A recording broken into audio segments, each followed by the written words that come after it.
करते हैं वहां प्रोटेक्टेड फॉरेस्ट डिक्लेयर कर दिया गया और आदिवासियों को, वहां के ट्राइब्स को डर हो गया कि उन्हें ऐसी भूमि से बेदखल कर दिया जाएगा।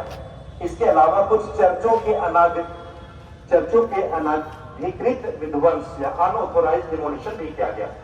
कुछ चर्चों को ध्वस्त कर दिया गया बिना किसी ऑथोराइजेशन। तीसरी बात याद रखें, भारत सरकार और कुकी आतंकवादी समूहों के बीच एक त्रिपक्षीय वार्ता हुआ था, युद्ध विराम समझौता हुआ था और उस समझौते का नाम था सस्पेंशन ऑफ ऑपरेशंस 2008।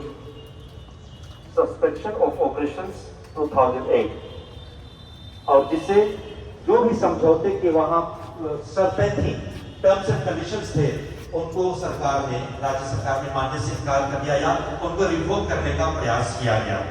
उनको सरकार ने मानना छोड़ दिया और यही वजह थी कि वहां पर हिंसा की घटनाएं विभत्स रूप ले गई। इसलिए ये बहुत पेचीदा मामला। मणिपुर की जनसंख्या पर हम नजर डालें तो 53% मेती आबादी है। मेती जाति के लोग हिंदू समुदाय से ताल्लुक रखते हैं। खासकर पहाड़ी जिलों में नागा और कुकी जनजातियां हैं, उनका वर्चस्व है। मणिपुर में जनजातियां राज्य के लगभग 90% हिस्से में पहाड़ियों में रहती है। जो ट्राइब्स हैं 90% भागों में रहती है, जैसा मैंने पहले भी बताया। यह ध्यान देने योग्य बात है कि मणिपुर में हिंदुओं और ईसाइयों की संख्या लगभग बराबर है। करीबन 41% ईसाई, 41% हिंदू, जिसमें हिंदू, मेती और जो ट्राइब्स हैं वो भी शामिल हैं। 2011 की जनगणना के अनुसार मणिपुर में मुस्लिमों की आबादी 8.4% थी। अब 10 साल गुजर गए। तो पहाड़ों पर रहने वाले अगर कैथोलिक धर्म के अनुयायी हैं तो और दूसरे चर्चों के इस व्यवस्था सुनिश्चित की जा सके, ऐसा उनका मकसद था। लेकिन दूसरी ओर छठी अनुसूची, जिसका मकसद था विकेंद्रीकरण या डिसेंट्रलाइजेशन, वह पूरा नहीं हो पाया, क्योंकि जो डिस्ट्रिक्ट काउंसिल है उनको पूरे अधिकार नहीं मिल पाए। उनको लेजिस्लेशन का, कानून बनाने का और जुडिशरी, न्याय करने का कोई अधिकार नहीं था। इस तरह के अगर कोई मुद्दे उठते थे, उनको ऊपर ले जाना पड़ता था, जहां पर छठी अनुसूची पूर्ण रूप में लागू है। तो ये फर्क आप देखते हैं और ये विषमता देखते हैं। इस प्रकार 1974 से आदिवासी समुदाय मणिपुर के पहाड़ी क्षेत्रों में छठी अनुसूची के विस्तार की मांग कर रहे हैं, और इसलिए वहां के आदिवासियों की मांग थी कि छठी अनुसूची को पूर्ण रूप में हिल एरियाज में भी लागू किया जाए, और ऐसा नहीं हो पाया। अगली बात हमारे जानने के लिए कि अनुसूचित विकास नहीं हो पा रहा है, खास करके जो जातियां पहाड़ियों में रहती हैं, और इसलिए वो ये महसूस करती हैं उनके साथ डिस्क्रिमिनेशन हो रहा है, उनके साथ भेदभाव हो रहा है। और अगली बात यह है कि अंग्रेजों की फूट डालो शासन करो नीति, डिवाइड एंड रूल के कारण नागा और कुकी में भी गलतफहमियां हो गई थी अतीत में, और इसके कारण नागा और कुकियों में भी संघर्ष हुआ था, अंतर जातीय संघर्ष। 6 जो गैर मान्यता प्राप्त जनजातियां हैं वो अनुसूचित जनजाति की सूची में शामिल होने के लिए मांग कर रही हैं। 7 मेती के बीच भी आपस में भारत से अलग होकर अलग मेती लैंड या फिर विद्रोही समूह द्वारा भारत के प्रभुत्व को स्वतंत्रता की मांग की जा रही है कि हम हरियों की प्रधानता है, ज्यादा वो लोग हैं, और इसलिए आप अब समझ पाएंगे क्यों बाकी लोगों के साथ भेदभाव किया जा रहा है, अत्याचार किया जा रहा है। संबंधित एक समझौते में केंद्र सरकार ने आश्वासन दिया था कि ट्राइबल संस्कृति को मुख्य धारा में जबरदस्ती लाने की कोशिश नहीं की जाएगी। इसके बाद केंद्र सरकार और चरमपंथी नागा नेता टी मुड़वा के बीच struggle for power, struggle for natural resources, struggle for identity, अस्मिता और पहचान के लिए संघर्ष। ताजा हिंसा के पीछे पहाड़ और घाटी की कशमकश है। मणिपुर में राज्य सरकार ने 7 नए जिलों की घोषणा की थी, जिसके विरोध में नागा संगठनों ने आर्थिक नाकेबंदी का आह्वान किया था। 1 नवंबर से पिछले वर्ष मणिपुर के 2 राष्ट्रीय राजमार्गों पर यूनाइटेड नागा काउंसिल की ओर से अनिश्चितकालीन आर्थिक नाकेबंदी चल रही थी। उसके बाद मणिपुर में रोजमर्रा की जरूरी चीजों की आपूर्ति प्रभावित हुई थी। ताजा हिंसा में वे लोग फंसे हैं जो पहाड़ों से आकर घाटी में कामकाज के लिए आबाद हुए हैं। जाहिर है इनमें से अधिकतर नागा और कुकी हैं। महज 28 लाख की जनसंख्या वाले मणिपुर में हालात काबू करने के लिए सेना और पुलिस बलों के 40,000 जवान तैनात हैं। हिंसा को रोकने के लिए संवेदनशील इलाकों में पुलिस तैनाती बढ़ा दी गई। अब संक्षिप्त तीसरे नंबर पर मैं ये कहना चाहूंगा, बिल्कुल संक्षेप में। ऐतिहासिक परिचय तो हमने दे दिया, लेकिन एक और बातें, ये तबाही का इतिहास नया नहीं मणिपुर के लिए। 7 साल की तबाही 1819 से 1826 तक मणिपुर में हुई थी, जब बर्मा ने मणिपुर पर कब्जा कर लिया था। और मणिपुर के इतिहास में इस अंधकारमय काल को 7 साल की तबाही के नाम से जाना जाता है। 7 साल की तबाही 19वीं सदी की बात है। और इसलिए जैसा कि मैंने कहा, आज की ये जो लड़ाई है, अस्मिता पहचान की लड़ाई है, ये जंगल जमीन की भी लड़ाई है। इसके अलावा और भी चीजें जो मैं अभी आपके सामने विश्लेषण के रूप में नंबर 4 के रखना चाहूंगा, उसमें सभी बातें आ जाएंगी। मणिपुर में जाते हिंसा का विश्लेषण हमारे चिंतन के लिए, मणिपुर के लिए। एक, मणिपुर की हिंसा एक ट्राइब, जाति या समूह मात्र के प्रति हैवानियत नहीं, यह सारी मानव जाति को शर्मसार करने वाली एक घटना है। It is an act of violence against humanity. ये सारी मानव जाति को शर्मसार कर देती है।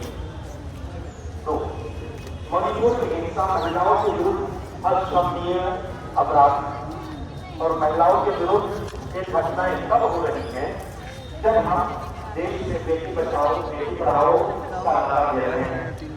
यह जेंडर हिंसा, gender injustice, gender violence, gender अन्याय का सबसे बुरा उदाहरण है। यह हिंसा विश्व गुरु होने का दिन हाँकने वाले, ये इसी का स्ट्रक्चरल प्रॉब्लम, अगर संविधान के द्वारा जो भी हमारे स्ट्रक्चर में, हमारे ढांचा में विषमताएं, असमानताएं, स्ट्रक्चरल जो समस्याएं हैं हमारे सिस्टम में, उससे निजात पाने के लिए, उससे मुक्ति दिलाने के लिए संविधान में कुछ हमें प्रावधान दिए, यानी कि स्ट्रक्चरल सिस्टम बनाया गया ढांचागत रूप से, ताकि हमारा जो ढांचागत विषमता है वो खत्म हो सके। तो अल्पसंख्यक समुदायों और जनजातियों पर जो हावी होना चाहते हैं बहुसंख्यक, ये उसी बात का परिचय है। राजनीतिक, आर्थिक, सामाजिक और सांस्कृतिक रूप से उन पर अपना वर्चस्व बनाया रहना चाहते हैं। तो इस बात की लड़ाई, अमीर गरीब की भी लड़ाई है।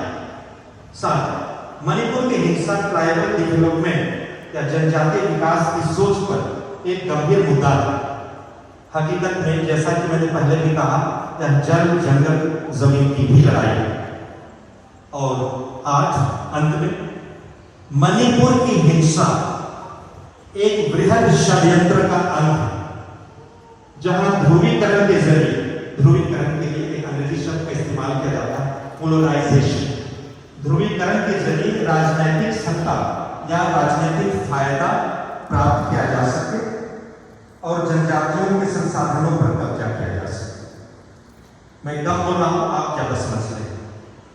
और इसलिए नंबर 5 हमारे चिंतन के लिए मैं मात्र 2 छोटे छोटे प्रश्न दे रहा हूं। आप उनमें अपने प्रश्न भी जोड़ सकते हैं और भी बातों पर गौर कर सकते हैं, मंथन चिंतन कर सकते हैं, एक दूसरे के साथ अपने विचार यहाँ से वापस जाने के बाद साझा कर सकते हैं। हमारे चिंतन के 2 प्रश्न। एक, हमारे जीवन में मणिपुर की हिंसा से दर्द होना, दुख होना, क्या इतिहास, क्या इसलिए कि भुक्तभोगी ईसाई और जनजाति हैं, या इसलिए कि वे इंसान के नाते, इंसानियत के नाते देश या दुनिया के किसी भी कोने में इस तरह की घटनाएं होने से क्या हम उसी तरह प्रभावित होते हैं? जैसे हम मणिपुर की घटना से प्रभावित हुए हैं। दूसरा प्रश्न, विपत्ति की इस घड़ी में क्यूबन चेन, रैली, धरना और कैंडल मार्च के अलावा हम मणिपुर के भुक्तभोगी भाई बहनों के साथ का साथ कैसे दे सकते हैं? हम कैसे ये जाहिर कर सकते हैं कि हम हकीकत में सिर्फ आज के लिए उनके साथ नहीं हैं, लेकिन हम हमेशा हमेशा के लिए न सिर्फ मणिपुर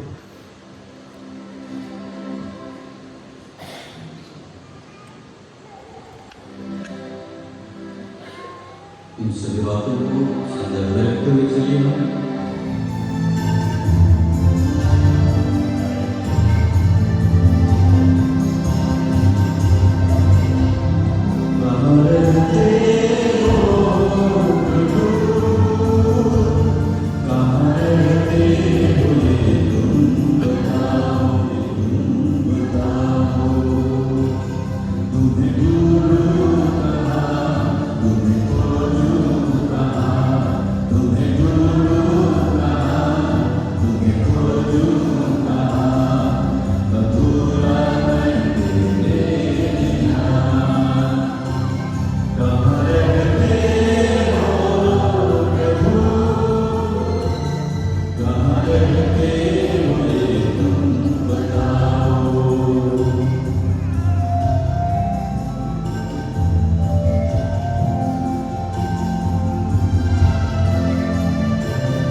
हम प्यार करते हैं क्योंकि उसने पहले हमें प्यार किया।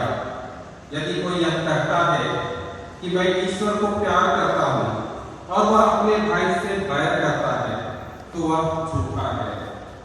यदि वह अपने भाई को जिसे वह देखता है प्यार नहीं करता, तो ईश्वर को जिसे उसने कभी देखा नहीं प्यार नहीं कर सकता।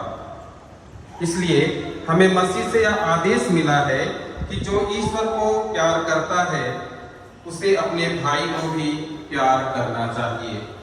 यह प्रभु की वाणी है।